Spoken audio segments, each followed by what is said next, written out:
Hello and welcome to Elephant Power Productions. I'm American Elephant, call me Kevin, and this is Kev Talks, a series where I talk about what I want to talk about. I have a weird history, let's call it, with the Sonic the Hedgehog franchise. It's always been a thing I was conscious of when I was younger, but aside from trying to watch Sonic Underground, I never fully got into it as a kid. It's not that I disliked Sonic, he just wasn't really my thing is all. Then, years later, I watched the Snapcube fandubs and something happened. I looked more into the world and characters of this franchise and I like it. I haven't played any of the games in full yet or watched the movies yet, but I love the cartoons, I love the music. The community is as creative and lovable and awesome as it can be terrifying, and above all else, I enjoy the characters a lot in the series. Their personalities and the way they interact off each other is always a lot of fun, and what keeps me thinking about Sonic as a franchise. It's why I usually enjoy seeing cutscenes of games like Heroes and 06, because regardless of quality, I just like seeing these people, animals, eldritch gods, and everything in between interacting. Though with that focus on character in mind, we're sadly not here to talk about favorites of mine like Shadow, SPO, Eggman, or my goat, Silver. Instead, we're gonna talk about Lost World's Deadly Six. Ha! I wish. But don't click off the video just yet, because once I'm done recapping what the deal with these chumps is, I'm gonna try redesigning them. So let's get to it.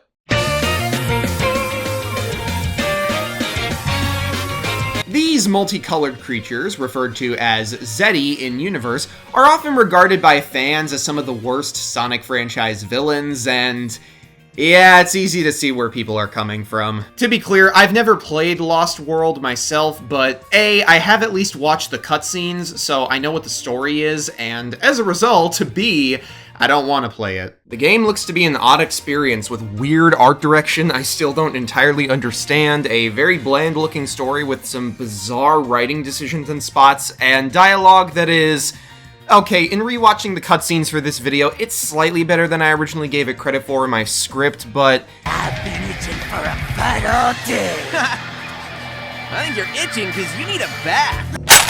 If you don't get your light skin. yeah, I've seen better from this franchise. As for the six themselves, allow me to summarize what many consider the big issues with them. The Deadly Six are all very one-note characters, and for many, it's not in a fun way. Their personalities are generic and can be summed up in 4 words or less. Zavok, strong leader. Zazz, crazy Frank Miller. Zomom, fat stereotype. Zeena, material girl. Zor, sighing emo. And Master Zik, Orientalist Shifu. While being generic isn't inherently bad itself, it doesn't help here. Their characterization is very shallow, and despite a few evil concepts going for them, like being able to telepathically control technology and wanting to suck the life force out of a world below theirs, that's kind of a decent idea, they're just not that intimidating.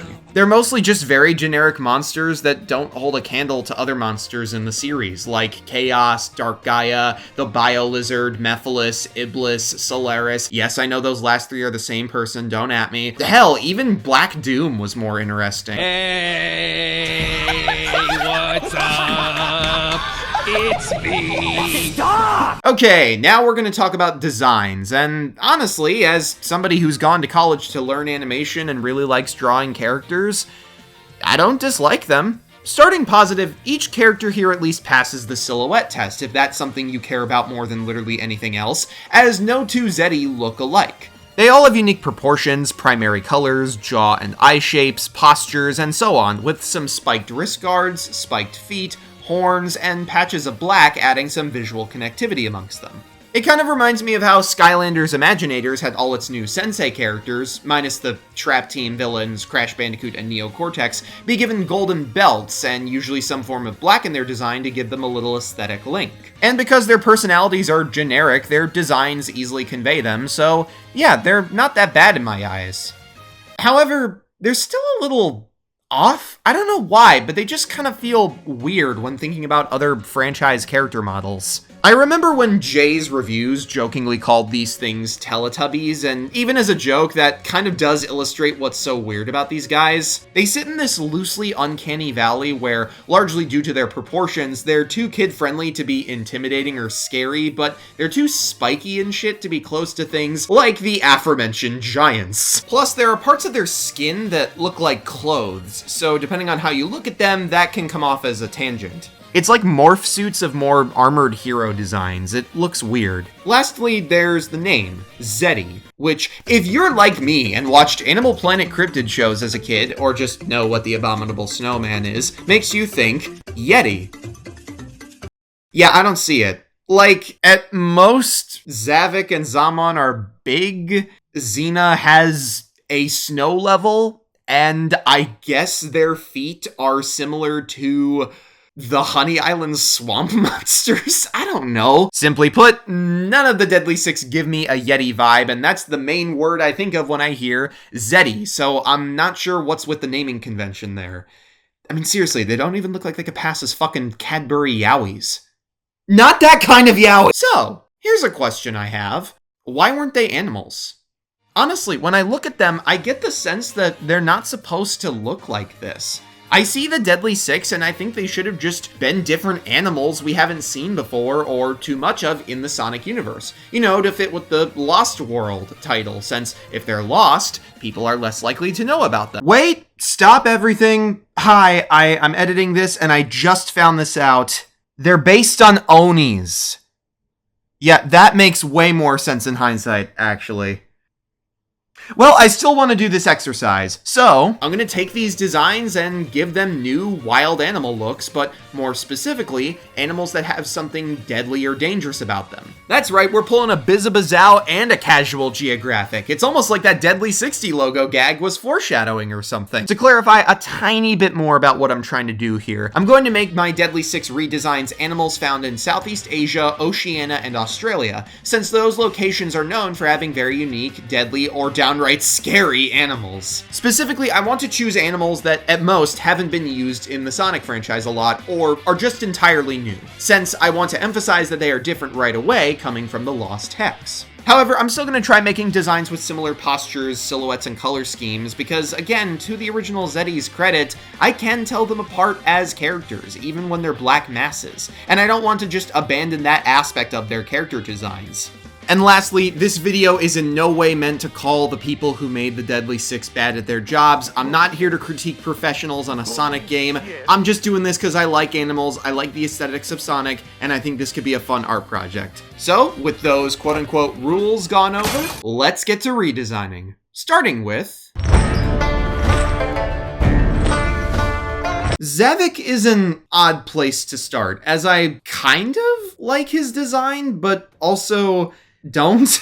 I mean, I kind of like his build and coloring mostly, but he sticks out like a sore thumb amongst some of the other antagonists for better and worse. To be as simplistically, painfully, straight to the point as possible, sometimes he looks a little cool, and other times he looks like a kitty Diablo mystery mini. Again, not very intimidating, despite a decent vocal performance by the actor. Also, I'm fine with it on the brows and nails, but this Sion ponytail just doesn't work for me like this. The placement of it implies the black surface and horns are like a helmet for Zavok, but they're clearly a part of his bare head, so the ponytail just creates this confusing tangent like I alluded to earlier. Fortunately, his wild animal replacement was the easiest pick of the six, so it's time to queue up the water buffalo song. Yep, I'm basing my Zavok redesign off of an Asian water buffalo. A perfect kind of creature to start with when naming dangerous wildlife. Now, to be fair, these buffalo have nowhere near the reputation of their African cousins, Cape buffalo, which are so dangerous they are nicknamed both Widowmaker and Black Death. On a side note, I still remember when 9-year-old me confidently got into a debate with a Disney's Animal Kingdom Lodge employee who I'm pretty sure had lived in Africa about what the deadliest animal on the continent is. He said Cape buffalo because of behavior, I said mosquito because of diseases. We conversed from there. Anyway, yes, they're not as aggressive, but Asian water buffalo are still very large and muscular ungulates with big horns, who have been sought out to assist with many forms of back-breaking human labor for a reason. They may be more domesticated, but they're still big defensive wild animals, and like every herbivore armed with all natural swords, the more you fuck around with them, the more they will try to help you find out what the face of your god looks like. Also, they're invasive to Australia, because sure, why not? Which translated pretty nicely into my design. To start from the top, I modified Zavok's horns into the long boys that real-life Asian water buffalo can sometimes get. I made his sharp teeth blue while also making them look a little more like Kai's from Kung Fu Panda 3. I kept the yellow eyes but tweaked their shape a little bit, and I gave him much more of a snout this time. For his body, again, the musculature was kept but is now altered so that it can be more like other Sonic animals proportionately, while still keeping that Larry the Lobster grind set, though more subtle this time. He has less fingers now, which are more hoof-like, and more of said hooves are in place of his long feet. His old tail is now replaced by a buffalo tail, his brows are a little bit shorter, his shoulder spikes are now Yasei Daikaiho style armor, and that ponytail has been made shorter / into some tail hair, because originally I was going to cut it, but then I realized, you know what, that could actually look pretty cool. Despite these changes though, I'm going to keep the spiked wrist guards. I thought about giving the characters black gloves to contrast the white gloves a lot of Sonic protagonists wear, but the black segments are already enough to showcase the differences, and I think that these guards work well for the Zetti as visual connectors, so I wanted to keep that aspect. And Buffalo Bing, Buffalo Boom, that's 1 out of 6 right there. Also, for the rest of this video, I'll be showing how the designs I made got from rough gestures to final designs as a bonus for the end of each section, because I like showing off my artistic progress when I get the opportunity. What do you think, Kai? Nice. Very tacky.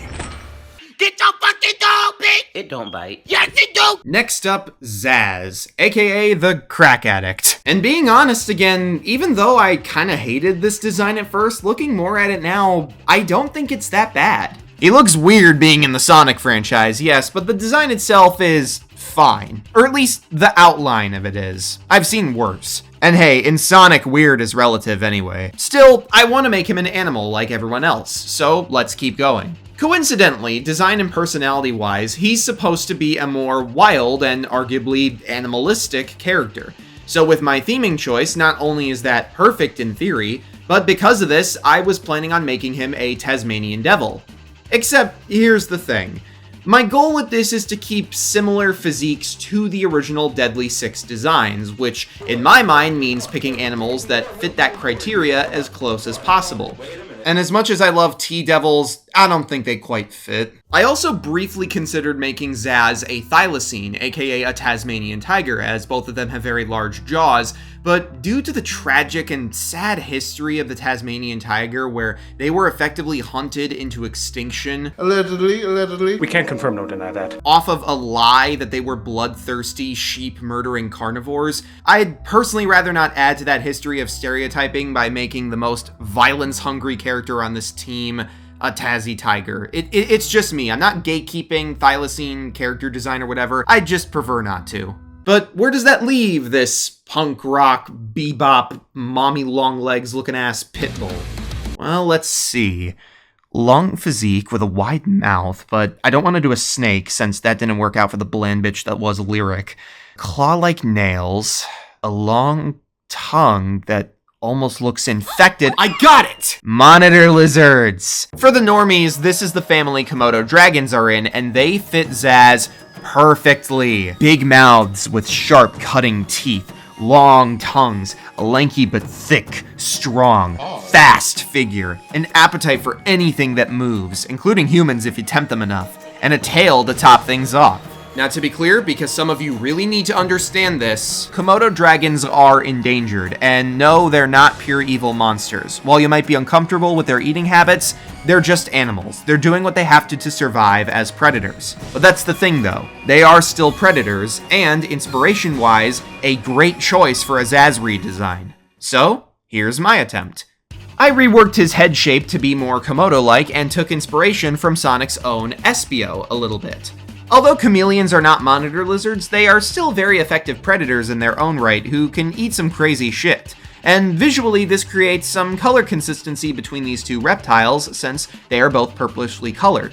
I also used Vector's body as an indicator for height. Zazz would probably be taller than Espio, but shorter than Vector. Again, I kept the spiked wrist guards while also modifying his body to be a little more Sonic Hero-like. I also added monitor claws onto his hands and feet, nixed the horns but let the spikes on his back remain, and made his tail thicker and longer, since monitor lizard tails are weapons in their own right. Oh yeah, the mohawk. At first I considered cutting it since it felt kind of weird to keep in theory, but I decided to keep it since in this case I was just able to make it look more like the aforementioned back spikes for some unity, so it worked out. And that's 2 out of 6. Dragon Warrior selected, or should I say Komodo Dragon Warrior selected. I've got to get more jokes than just Kung Fu Panda references. You're fat! I'm about to end this man's whole career. Done. What career? But I'm not a rapper. What career? Look. One word of helpful advice: diet and exercise. Zomom is about as stereotypical as you can get for this trope. You know the one. I don't want to just make lazy fat jokes about this character, but what else am I supposed to do when that's all the game had him for? This fucking massive lad talks with a stereotypical Barney Gumble big voice to show he's not very bright. And he's always eating a field-length buffalo steak sandwich because I wanted to make a heavy reference. Brad Garrett beware, Jimmy John's strongest ally. Now, to this frog's credit, and no, I'm not making him a frog, sorry Owen Dennis, his design honestly isn't half bad, even if it reminds me a lot of Mugly from Donkey Kong Country Returns. But at minimum, those yellow lips don't work for me.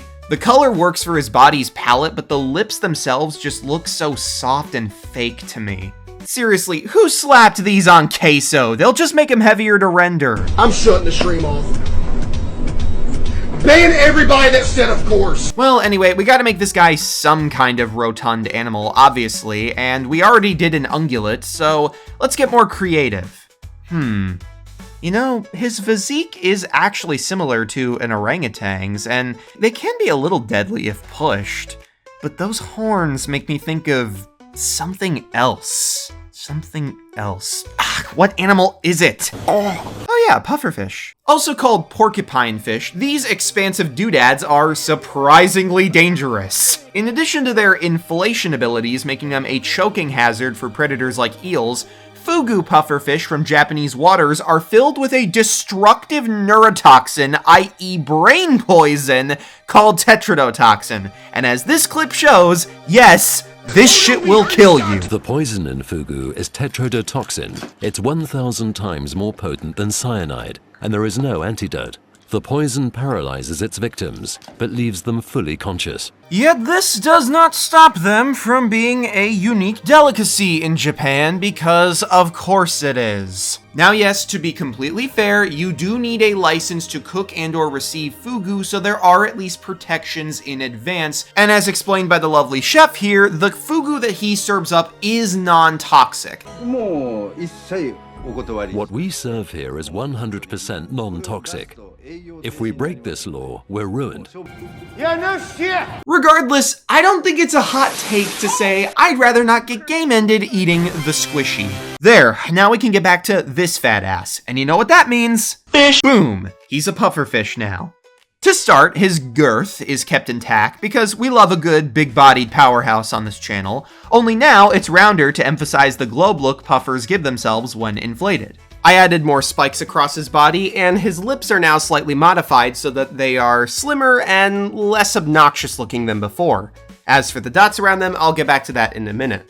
His feet are now big fins, and his fingers are webbed Aqualad style. The side of his head has 2 fins as well, and where his gills should be are these Cad Bane tubes on the side, so that he can breathe water on land, presumably with an unseen back tank of the stuff. I was originally going to make these similar to the Talokanil water masks in Black Panther Wakanda Forever, but I decided silly tubes would better fit the fun feel of the Sonic franchise.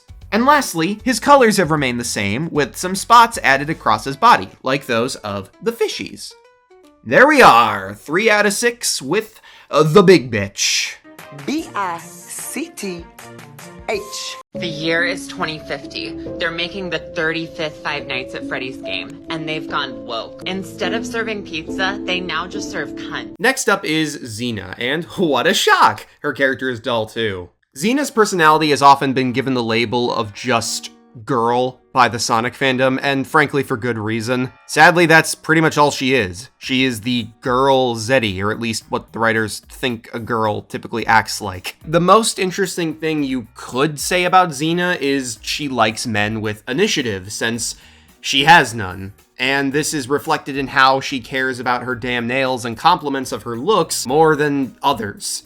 Okay, I guess that's something, and she's decently acted, but there still isn't much to her. She mostly just talks about stuff like mani-pedis, and avocado facials, and her hair, and saying Sonic is a fashion disaster, even though he barely wears anything.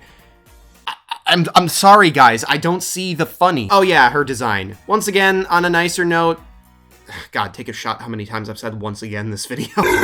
Once again, on a nicer note, I guess I don't have too many negatives about it. The greens chosen for her palette look decent, and I like the sweater pattern, but the horn feels slapped on once again, and her lips look like a beak.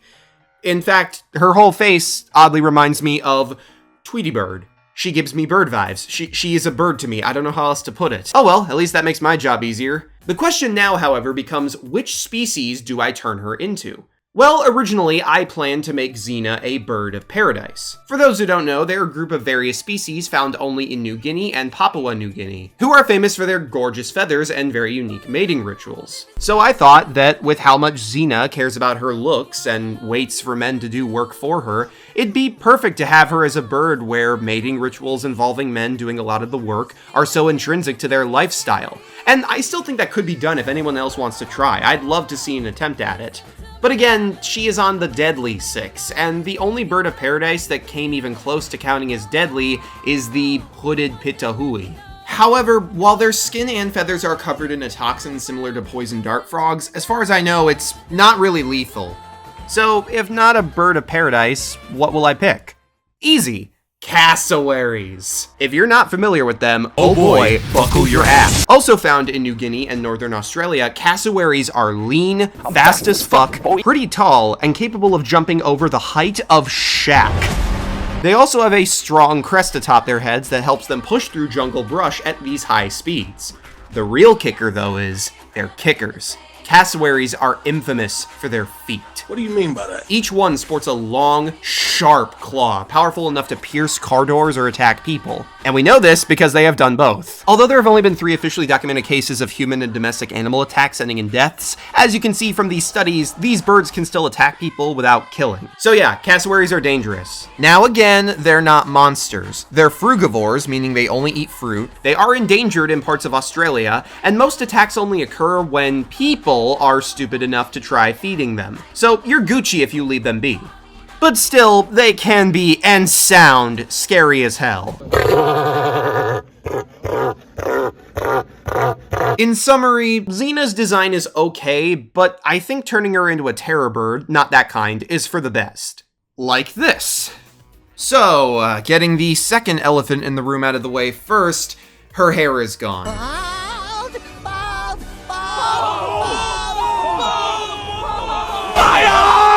Yeah, I'm sorry. I really tried working with it, but every single time I tried to draw it or do a final version of it, it just didn't look right. It looked too close to the original, but it clashed horribly with the changes I made. I actually had to redo Zeena twice for the final line art and coloring because I just really could not work with this damn haircut.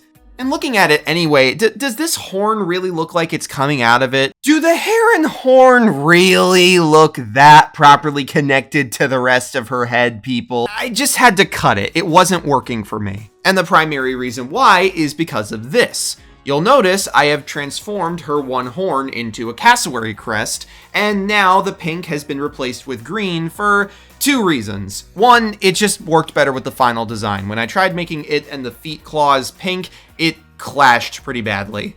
But the second reason as well, even though Zeena is, yes, the girl Zetti, and that is still technically reflected in her design with the eyelashes, the figure, the presentation and such, I don't think we need pink nails to hammer in the fact that she's a girl. Not saying girls liking pink is a bad thing, of course, or boys for that matter, but screw it, we already had plenty on Zazz, and Zeena's the only green Zetti here, so might as well lean into it a little bit more, right? It helps her stand out better along with everything else. Speaking of green things, her beak is now a proper sharp cassowary beak, which also takes a little visual inspiration from Jet, Wave, and Storm from Sonic Riders. Moving down, in place of her black hands and fingers are now feather fingers, kind of like how feathers were sometimes utilized in the Rio movies. Next, her sweater pattern is kept intact, but now extends down her legs with some green bands to represent bird leg patterns, sort of. Okay, I know it's not the exact pattern on cassowary legs, it's more like tiny hexagons, if anything, but, you know, I still think it works. Kind of gives it a legging look to it to help complete the design. And lastly, of course, one of the biggest changes here, her feet are technically kept the same, but now we have a big ol' middle claw on each one, ready to cut through Sonic's guts. Pause. Oh yeah, one more thing while we're here, her eyes are shaped a little bit differently. Maybe they're too circular and perfect, and you could argue that the oval eyes of the original design add a little bit more character, and that's totally fine, but this is just how I ended up drawing it, and I still think it looks good. Overall, this was easily the hardest redesign of the bunch, so needless to say, I'm more than ready to be done editing this rather tiresome section. Seriously, this took longer than expected. But yeah, here we are with 4 out of 6. Something, the bird is the word. Bird up.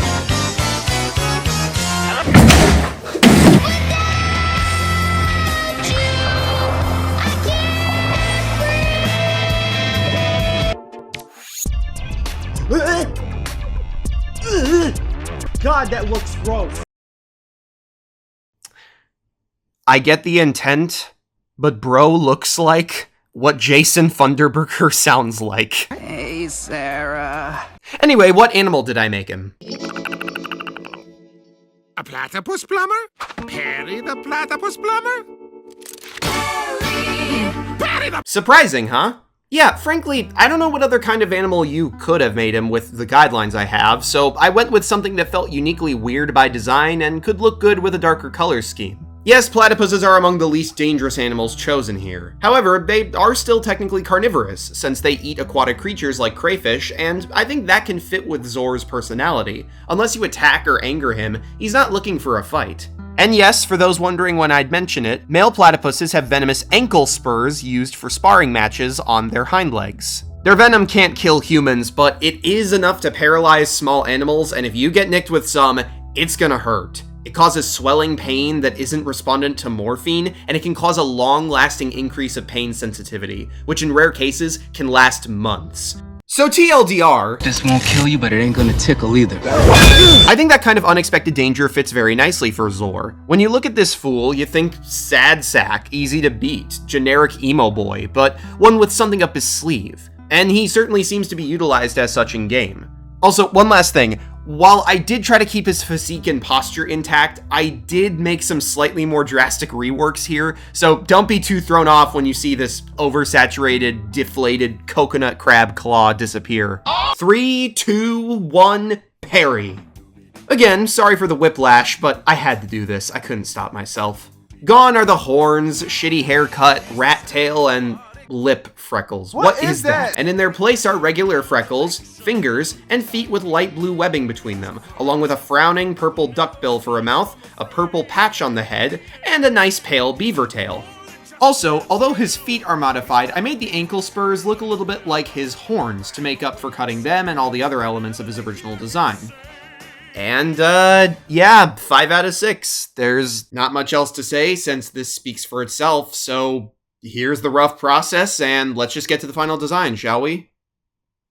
Doobie doobie dooba doobie doobie dooba. But it's becoming increasingly obvious. I can deny it no longer. I am small. Ah, Master Zik.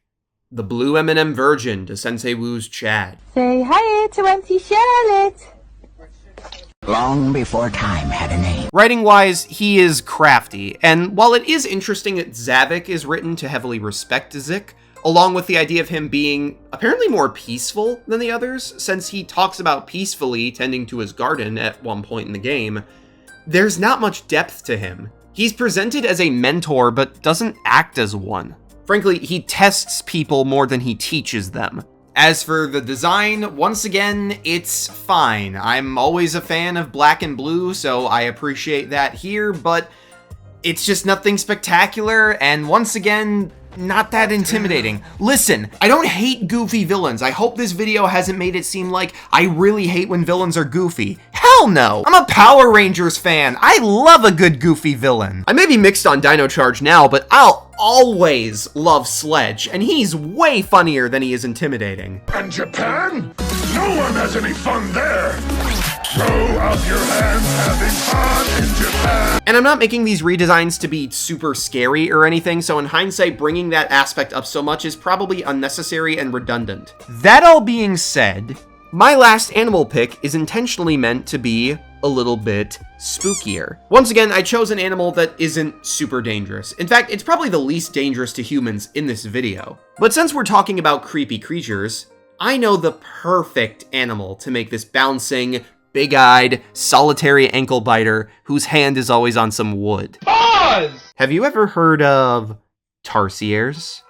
Found in the Philippines and other areas of Southeast Asia, these guys are the only carnivorous primates. Yes, some apes and monkeys will eat meat, even hunt for it, but they're still omnivores. Tarsiers exclusively hunt other animals. Their diet is mostly centered around bugs, but crabs, flying frogs, lizards, tree snakes, and on rare occasions, even small bats and birds have also been known to be victims, which they catch with their long, bony fingers mid-jump. And of course, we gotta talk about those blinkers. I have special eyes. These 16mm optic balls are connected to a heavy head relative to body mass, and can be larger than the tarsier's brain. Also, here's something I never knew until doing research for this script. You know eye shine? That thing where animal eyes reflect light at night when drawing in the limited amounts of it, creating this glow effect around their pupils? Well, apparently, tarsier eyes don't have that kind of reflective layering, which is probably why they're such effective nocturnal predators. They don't have eye shine, so you can't see them coming. And again, visually, I just think a tarsier look fits perfectly with Master Zik. The eyes, the size, the bouncing, the wood, just throw him in Zomom's jungle level and you're set. Ha! Finally said his name correctly. There's no debating this. Master Zik is perfect as a tarsier. So, here's my attempt at making him one. His eyes are widened heavily. He now has proper ears that likely enhance his... Oh, shit. His eyes are widened heavily. He now has proper ears that likely enhance his senses further. And his hands are mostly the same, but with longer fingers now. The toes on his feet are altered to fit with that change, along with a little more emphasis on leg length, and of course, a tail has been added to complete the primate look. His staff is mostly the same as it regularly is, but now meant to look a tiny bit more natural. See, the regular staff looks fine in motion, but something that bugs me about it in renders is the look of it. This implied texture feels way too flat and smooth to me. So to make my brain quit complaining about it, I just gave it some greener patches and wood detail tweaks. Also, although I made jokes about it earlier, I'm keeping the old man mustache. It adds character. And there we are. 6 out of 6. Every member of the Deadly Six from Sonic Lost World redesigned into some kind of dangerous or predatory animal found in Southeast Asia, Oceania, and/or Australia. If you like my designs, I'll be posting this group shot of them to DeviantArt after this video goes up, and if people want them separately, I'll put out individual versions later on. And tell me what you think of these designs. Granted, I probably could have had them in more dynamic poses, and yes, their lighting is flat, but at least that was intentional, because I have had a lot of art projects recently, and this video is long enough as is, so I didn't want to take forever on them. Regardless, seriously though, I'm open to doing something like this again, because this was a fun project. If you have any suggestions, please feel free to let me know in the comments. Right now though, that's gonna do it for today's video. I'm American Elephant, call me Kevin, thanks for stopping by Elephant Power Productions, subscribe if you want more content like this, and I'll see you on the next episode of Kev Talks. Take care, and Aman Lun Lovu to all of you. In this world, gotta make your own way. One is all in this world. What is this again? Everything will fall. Live without an end of mind. And we'll be there all the time. So watch your step now, watch your step, don't go. Wait a minute. Crap! I don't have an end credit gag figured out for this video. Alright, come on, Kevin, think. There's gotta be something. Sonic has had like 2 decades worth of memes. There's gotta be something you can draw upon. Something that fits perfectly with this video about Sonic redesigns and weird looks and animal proportions and... I know what I have to do. Penis! It's Bingus time! Let these niggas know! Jesus Christ, Shadow, what have you done? You have some explaining to do. I don't think so, Eggman. Egg face, egg poopy butt. You may be the... Don't you ever fucking call me that ever again. I'll kill you!